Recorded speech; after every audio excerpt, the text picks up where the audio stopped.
The Somerton Man, also known as the Tamam Shud case, is one of Australia's most enduring and perplexing mysteries. It began on the morning of December 1st, 1948, when the body of an unidentified man was discovered on Somerton Beach, Adelaide, South Australia. The case has captivated the public and investigators alike for decades, not only because of the mysterious circumstances surrounding the man's death, but also due to the numerous enigmatic clues left behind, including a scrap of paper with the words Tamam Shud printed on it. Despite extensive investigations, the identity of the Somerton Man and the cause of his death remain unresolved, making it one of the most famous unsolved cases in modern history. The discovery of the Somerton Man was made by a local jogger who noticed the man lying against the seawall on Somerton Beach. At first glance, the man appeared to be sleeping, but upon closer inspection, it became clear that he was deceased. He was dressed in a suit and tie, with polished shoes, suggesting he was a man of some means, or at least someone who took pride in his appearance. However, there were no identifying documents on his person, and all the labels on his clothing had been removed, adding an immediate layer of intrigue to the case. The man was estimated to be in his early to mid-40s, with a fit and healthy build, standing at about 5 feet 11 inches tall. He had blue-gray eyes and fair hair, with distinctive features such as unusually high calf muscles, which led some to speculate that he might have been a dancer or a sportsman. The initial autopsy revealed no obvious cause of death. There were no signs of violence or trauma, and the man's organs appeared healthy. However, the pathologist noted that the man's spleen was significantly enlarged, and his stomach contained traces of blood, which were unusual findings. The presence of blood in the stomach led to speculation that he might have been poisoned, but toxicology tests at the time were inconclusive. The mystery deepened when it was discovered that the man had died with a half-smoked cigarette resting on his chest, suggesting that he had died suddenly and without struggle.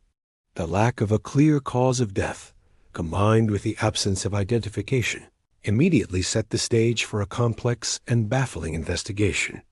One of the most intriguing aspects of the case emerged several months later, in June 1949, when a small piece of paper with the words Tamam Shud was found in a hidden pocket sewn into the man's trousers. The phrase, which translates to ended or finished in Persian, was torn from the final page of a rare edition of the Rubaiyat of Omar Khayyam, a collection of Persian poems.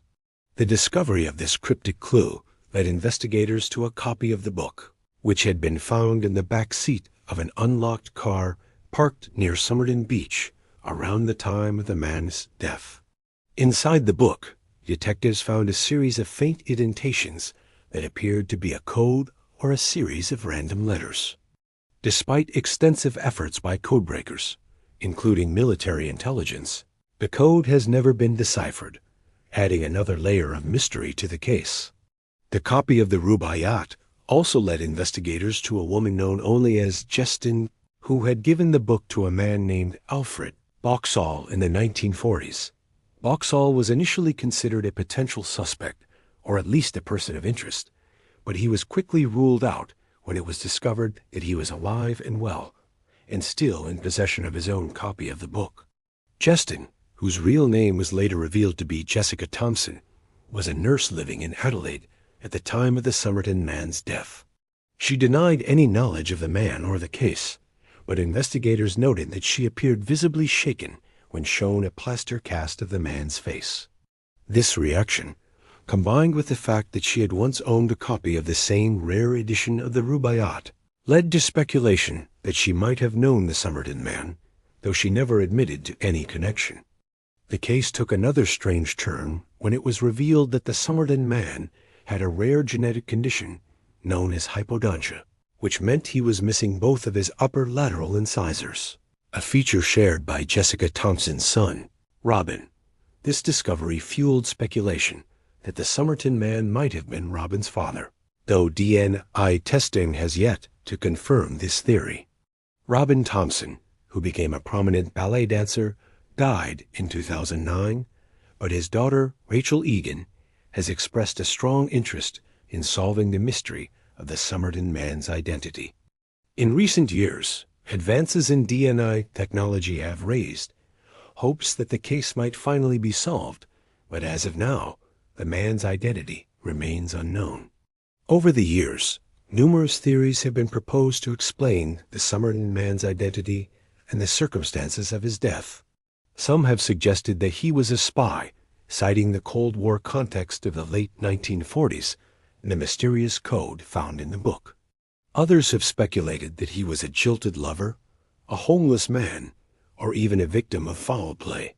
The poisoning theory has remained one of the most persistent, with some experts suggesting that he may have ingested a rare or undetectable toxin.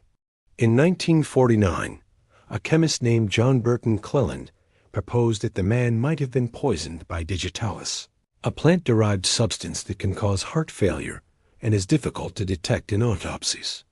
In recent years, renewed efforts to solve the mystery have focused on exhumation and DNA analysis. Professor Derek Abbott of the University of Adelaide has been at the forefront of efforts to solve the case. Since 2009, Abbott and his team have pursued various avenues, including cracking the code found in the Rubaiyat and investigating the man's genetic traits. Abbott's research revealed that the Somerton Man had a rare genetic condition, hypodontia, which was also present in Jessica Thompson's son, Robin. This discovery, along with other physical similarities, suggested a potential familial link. Abbott's team also analyzed the man's mitochondrial DNA, which placed him in a rare haplogroup, but this alone could not confirm a connection to Robin Thompson's descendants. Abbott's personal connection to the case deepened when he married Rachel Egan, the granddaughter of Robin Thompson, who may have been the Somerton Man's son. Despite this familial link, DNA analysis of Rachel's lineage did not conclusively tie her to the Somerton Man. However, Abbott's persistence led to a significant breakthrough in July 2022 when he and genealogist Colleen Fitzpatrick identified the Somerton Man as Carl Charles Webb, an electrical engineer and instrument maker from Melbourne. Using DNA from hair, samples found on the man's plaster death mask, Abbott and Fitzpatrick traced Webb's lineage through distant cousins on both his paternal and maternal sides. Carl Webb's life story provided a plausible explanation for many of the case's mysteries. Born in 1905, Webb was the youngest of 6 children in a family of German and English descent. He married Dorothy Robertson in 1941, but their marriage was troubled, marked by Webb's volatile behavior and Dorothy's eventual flight from the relationship in 1946. Webb's fascination with poetry, particularly themes of death, aligned with the discovery of the Rubaiyat at the scene. Abbott speculated that Webb may have traveled to Adelaide in search of Dorothy, who was living in South Australia at the time. Webb's interest in horse racing also offered a potential explanation for the coded message, which Abbott theorized could be related to horse names. Webb's personal history, combined with the autopsy findings, suggested that he may have died by suicide, possibly through self-administered poisoning. This theory aligns with the absence of obvious trauma and the presence of blood in his stomach, as noted in the original autopsy. While Abbott's identification of Webb has not yet been officially confirmed by South Australian authorities, it represents the most compelling lead in the case to date. Advances in forensic science and genetic genealogy have brought us closer than ever to uncovering the truth, but the case remains open, with many questions still unanswered.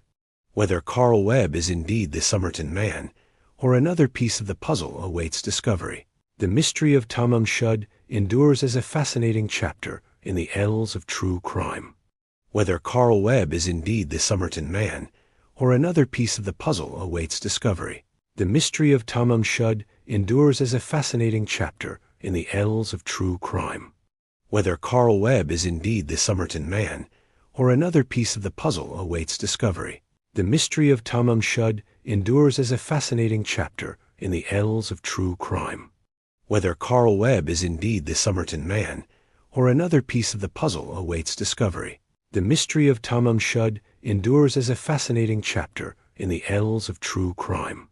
Whether Carl Webb is indeed the Somerton Man, or another piece of the puzzle awaits discovery. The mystery of Tamam Shud endures as a fascinating chapter in the annals of true crime. Whether Carl Webb is indeed the Somerton Man, or another piece of the puzzle awaits discovery.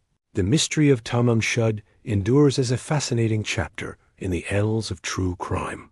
Whether Carl Webb is indeed the Somerton Man, or another piece of the puzzle awaits discovery. The mystery of Tamam Shud endures as a fascinating chapter in the annals of true crime.